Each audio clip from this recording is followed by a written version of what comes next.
Bonjour et bienvenue dans Du côté des parents, un podcast qui, comme son nom l'indique, est résolument tourné vers les parents. Je suis Sandrine Donzel, thérapeute familiale et conférencière, autrice du blog Est-ce comme c'est, et je suis spécialisée dans l'accompagnement parental depuis 2010. Sur ce podcast, pas de méthode idéale à suivre à la lettre, mais des outils, des perspectives qui tiennent compte de votre réalité et vous aident, sans vous culpabiliser, à aborder les défis parentaux que vous allez rencontrer avec plus de confiance et plus de sérénité. Ça vous plaît ? Alors montez le son et zou, c'est parti pour un nouvel épisode de Du côté des parents.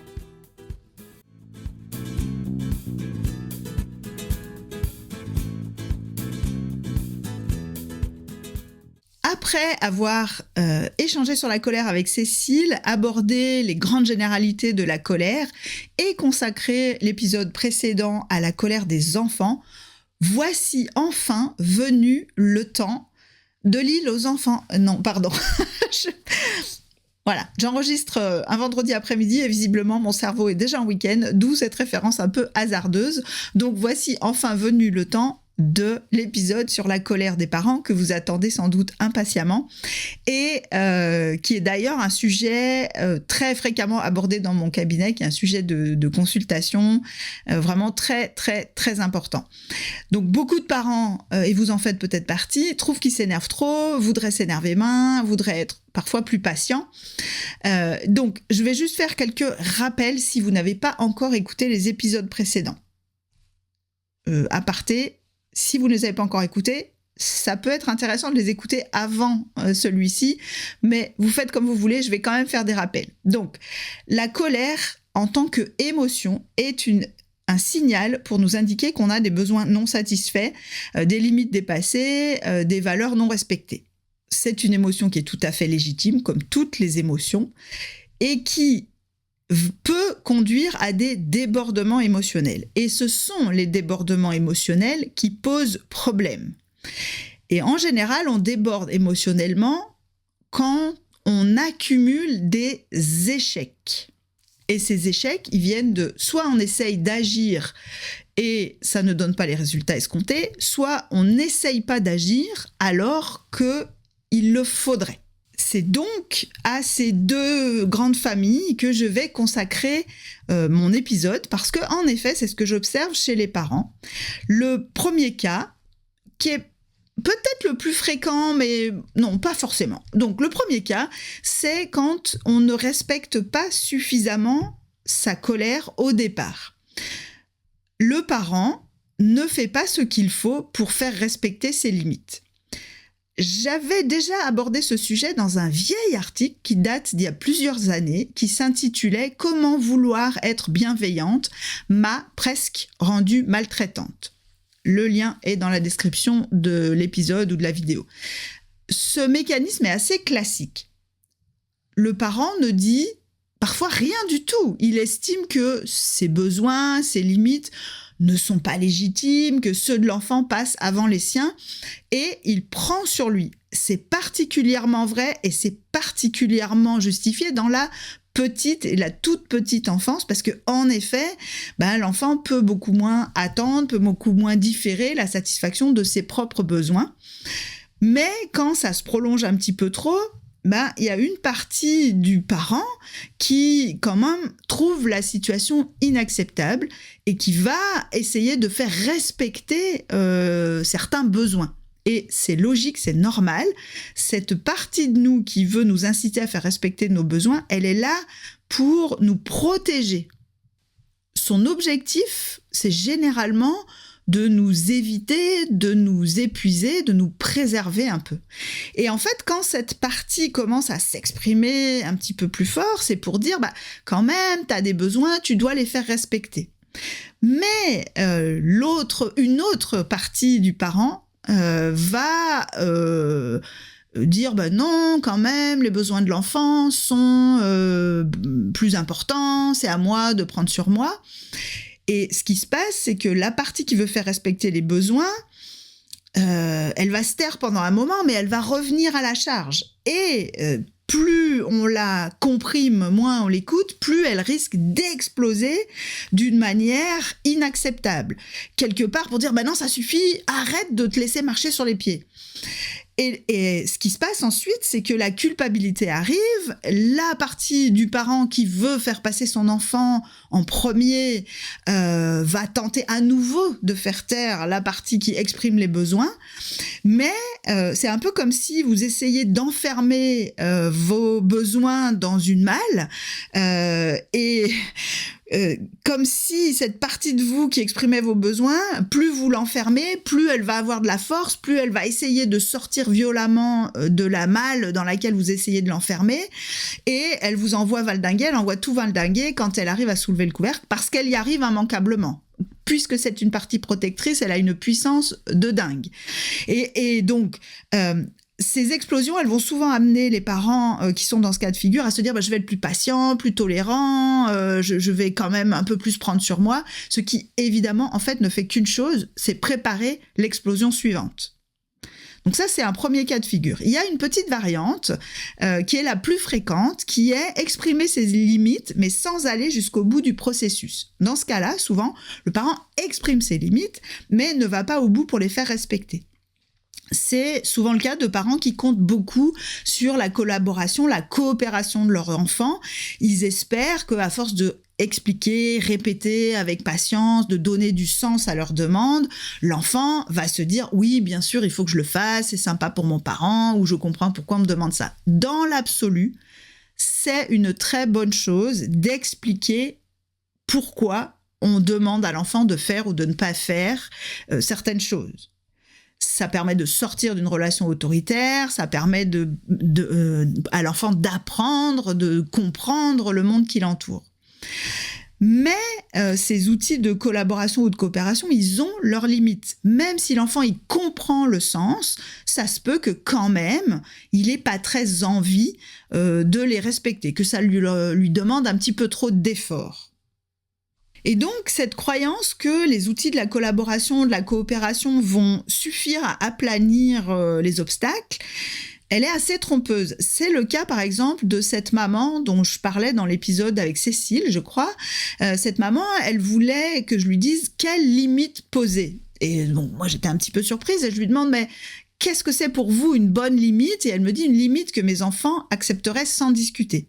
Sauf que ça n'est pas possible. Par définition, une limite, c'est quelque chose qui dérange celui ou celle à qui elle s'applique, quelque chose qui lui demande de faire un effort parce que c'est pas ce qu'il ou elle aurait fait spontanément. Si une limite ne gêne personne, c'est pas une limite. C'est une demande ou c'est quelque chose que de toute façon l'enfant aurait fait de lui-même. Là, en fait, on touche aux limites, justement. En tout cas, on touche au mythe du gagnant-gagnant. Poser une limite, c'est accepter que, à un moment donné, il n'y a pas de solution qui convienne à tout le monde. Bien sûr, si vous trouvez un compromis qui est satisfaisant pour tout le monde, il n'y a pas de problème. Au contraire, c'est génial, c'est ce qu'il faudrait faire le plus souvent possible.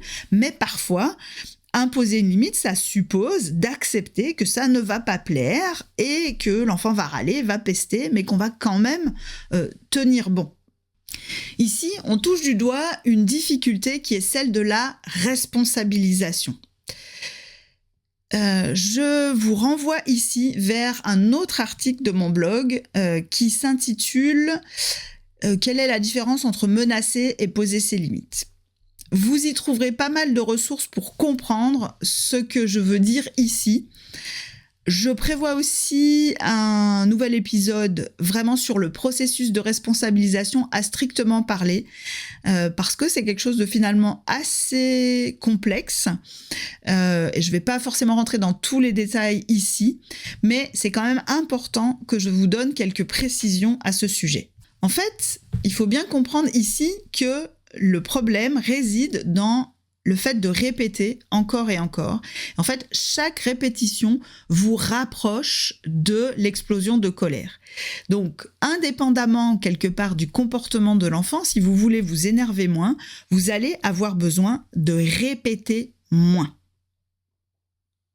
Quand répéter, expliquer, donner du sens ne fonctionne pas, comme je l'ai dit, c'est généralement que le coût de l'effort que ça demande à l'enfant de faire ce qu'on lui demande lui semble supérieur au coût de ne pas faire, c'est-à-dire aux conséquences qui vont retomber sur lui s'il ne fait pas. Donc une question que je vous invite à vous poser, quel bénéfice aurait mon enfant à faire ce que je lui demande ? S'il n'y en a aucun, très probablement, il va pas le faire. Alors certains parents me disent oui, ça lui éviterait déjà de se faire quand même engueuler, c'est quand même désagréable. C'est vrai, mais il s'avère, en tout cas je crois observer que chez les enfants qui sont sécurisés affectivement, les engueulades des parents, même si elles paraissent horribles aux parents, ne paraissent pas si horribles que ça aux enfants. En gros, ils ont expérimenté que malgré les gronderies, malgré les fâcheries, même si ça va assez loin, c'est assez vite effacé, c'est assez vite pardonné, et leur relation avec leurs parents reste malgré tout très bonne. Donc, se faire arrêter, réduire les engueulades n'est pas forcément un motif suffisant pour les enfants pour se mobiliser, pour faire ce qu'on leur demande.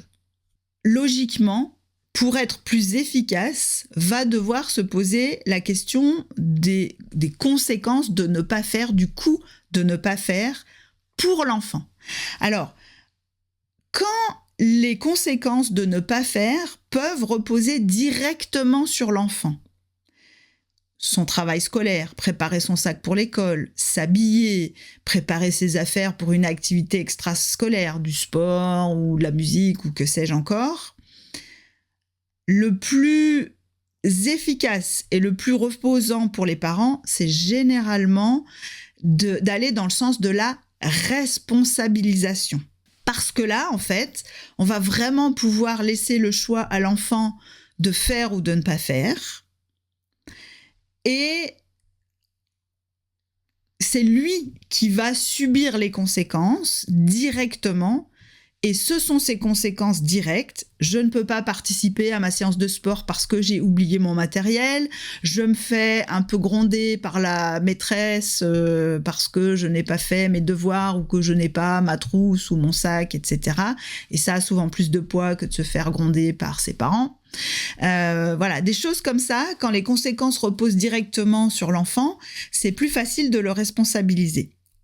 Alors attention ici, je le précise pour que ce soit bien clair, responsabiliser, ça suppose de laisser le choix et surtout, de ne faire aucun rappel, de ne donner aucun conseil. Juste de dire à l'enfant, mais en fait, tu vois, je trouve ça hyper frustrant et pas très agréable pour toi que je sois toujours en train de te rappeler des choses. C'est un peu infantilisant et dévalorisant. C'est comme si je pensais que tu n'étais pas capable de le faire. En réalité, tu es grand, tu vas pouvoir le faire par toi-même. Je ne te le répéterai plus. Tu vas gérer. Et aussi, très important, si l'enfant ne fait pas, oublie, surtout, ne pas lui faire la morale en mode « Ah, tu vois, je te l'avais bien dit ». Parce que vous allez saper tout le boulot de responsabilisation. Si vraiment vous responsabilisez votre enfant, laissez-le aller au bout des conséquences. Par lui-même. C'est ça qui va être le plus efficace. Donc ça, c'est dans le cas où les conséquences peuvent retomber directement sur l'enfant. Quand les conséquences ne retombent pas directement sur l'enfant, ou de manière extrêmement lointaine, se laver les dents, débarrasser la table, vider le lave-vaisselle ou que sais-je encore, c'est évidemment beaucoup plus compliqué d'aller dans ce sens de la responsabilisation. Alors déjà, souvent, le simple fait de dire aux enfants qu'on trouve ça frustrant de répéter encore et encore, qu'on va donc le faire moins, et qu'on compte sur eux pour se mobiliser un petit peu plus, que si vraiment ils ne passent pas à l'action, il y aura peut-être des conséquences, mais qu'on ne sait pas encore lesquelles et qu'on va y réfléchir, ça peut être une attitude qui provoque déjà des changements positifs dans beaucoup de situations que je peux accompagner. Mais là, je ne vais pas forcément aller plus loin là-dessus parce que, évidemment, que ça pose des questions sur l'éthique. Est-ce que je ne suis pas en train de faire du chantage ? Est-ce que je ne suis pas en train de manipuler mon enfant ? Et qui mérite vraiment une réflexion plus poussée. Mais ce sur quoi je veux vraiment attirer votre attention ici, c'est aussi sur un aspect très important. Tenir une limite, ça suppose de l'énergie et peut-être aussi que tout simplement, plutôt que d'espérer que répéter, expliquer va enfin mobiliser les enfants, peut-être qu'il faut se rendre à l'évidence que non, on va devoir être derrière eux. Et oui, en effet, je vais rester dans ta chambre jusqu'à ce que tu aies préparé ton sac, même si tu trouves ça très pénible, même si l'enfant râle, même s'il peste. Sans s'accrocher sur maintenant arrête de râler, mais juste oui, je vais rester là, il n'y a pas de problème et je vais attendre que ce soit fait. Ça peut déjà aussi être un premier changement pour aller au bout de la limite sans aller dans quelque chose qui vous paraîtrait être du chantage. Alors justement, je vais aller maintenant sur cette notion d'énergie pour tenir le cadre. Parce que là, j'ai fait un peu un panorama des colères qui sont liées au fait qu'on ne pose pas ou pas suffisamment fermement des limites qui sont importantes pour nous. Mais il y a un autre mécanisme qui fait exploser la colère, c'est quand on pose trop de limites et qu'elles ont du mal à être respectées. Alors ici, le point très important à comprendre, c'est que chaque règle, chaque limite qu'on pose implique de l'énergie pour les faire respecter. Alors, je ne sais pas si je l'ai déjà dit dans ce podcast, mais à la base, je suis ingénieure en mécanique et pendant ma formation, j'ai eu des cours de thermodynamique. Et dans les cours de thermodynamique, il y a un concept extrêmement important qui s'appelle l'entropie. Alors l'entropie, qu'est-ce que c'est ? Je vais le résumer très basiquement et peut-être un peu trop caricaturalement, mais c'est pas grave. L'entropie, on peut appeler ça la tendance naturelle de l'univers au désordre.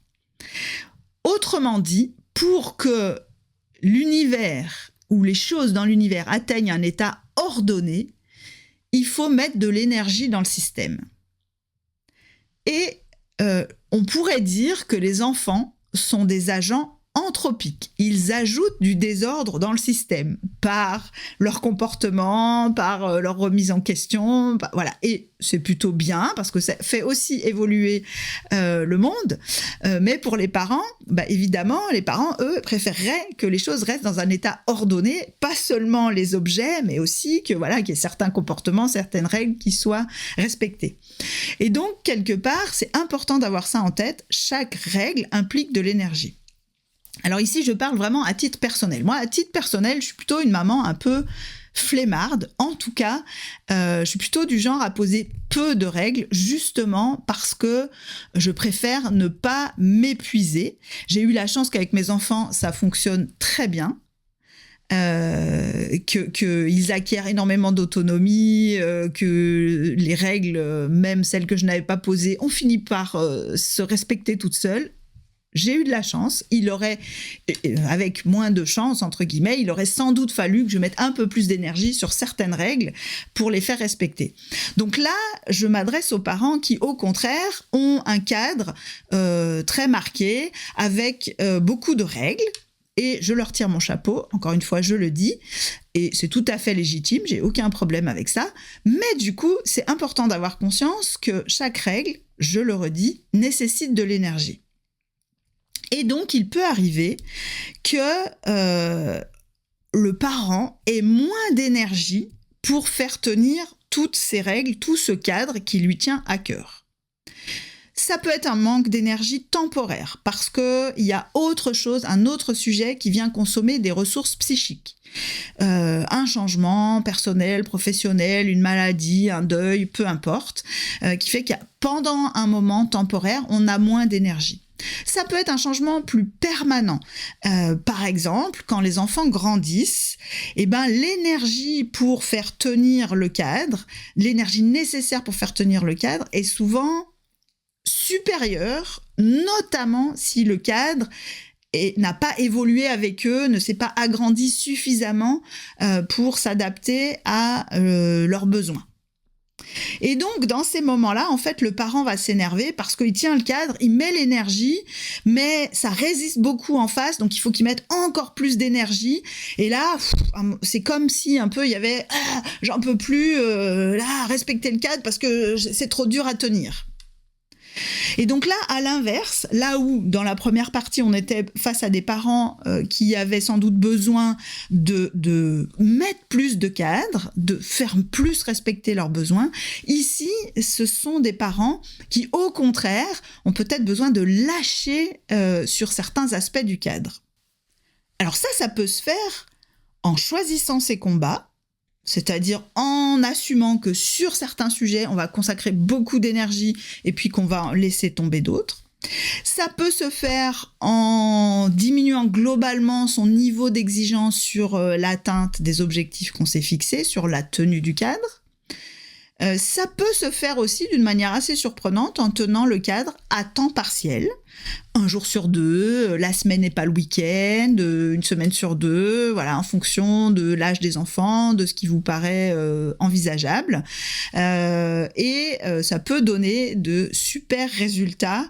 Je crois en avoir déjà parlé dans l'épisode avec Cécile, je ne sais plus, à force d'enregistrer des épisodes, mais en tout cas, ce choix-là peut aussi apporter du soulagement et de l'allègement aux parents. Et on peut, et je préconise moi-même, d'expliquer aux enfants que, en effet, on comprend très bien que notre cadre est peut-être un peu difficile à supporter, que c'est fatigant pour eux, que nous aussi, en fait, c'est fatigant pour nous de tenir ce cadre, et que donc, il y aura des règles, mais elles vont s'appliquer plutôt comme ci, plutôt comme ça, voilà, 1 jour sur 2, et très, très, très souvent, les enfants sont finalement reconnaissants aux parents de faire cet effort, et vont un peu plus spontanément, de façon surprenante, faire des choses. C'est pas systématique, mais ça arrive fréquemment. Donc voilà, j'ai abordé les 2 grands mécanismes qui font que la colère peut s'emballer. Donc en résumé, la colère, c'est l'expression de besoins non satisfaits. Et ce qu'on cherche à éviter, ce sont les explosions de colère, et elles viennent de 2 processus. Soit on ne fait pas respecter assez ces besoins, on les exprime pas ou on va pas au bout des limites, et on va avoir des explosions de frustration, et dans ce cas, on va avoir besoin de mettre plus d'énergie pour tenir le cadre. Soit, au contraire, on fait tenir le cadre, mais on n'a plus l'énergie nécessaire pour le faire au niveau où on voudrait, soit parce que le cadre est devenu trop strict pour les enfants, soit parce qu'on a moins d'énergie, et parce que nos ressources sont diminuées. Et dans ce cas-là, on va avoir besoin, pour réduire les explosions de colère, d'ajuster le cadre, de revenir dessus. Dans les 2 cas, que ce soit pour tenir bon ou pour lâcher prise, les ajustements nécessaires, ce qu'on a à lâcher, soit pour tenir le cadre, soit pour le lâcher, ça peut réveiller des inquiétudes, de la culpabilité, des émotions qui vont venir contrebalancer et pour lesquelles on a parfois besoin de prendre du recul. Et c'est là où un accompagnement professionnel peut vous être utile, justement pour vous aider à cette prise de recul, à identifier les enjeux et à prendre vraiment la décision qui va vous convenir à un moment donné. Merci d'avoir écouté cet épisode de Du côté des parents. S'il vous a plu, vous pouvez faire plusieurs choses. D'abord, évidemment, vous abonner pour ne pas rater les prochains épisodes.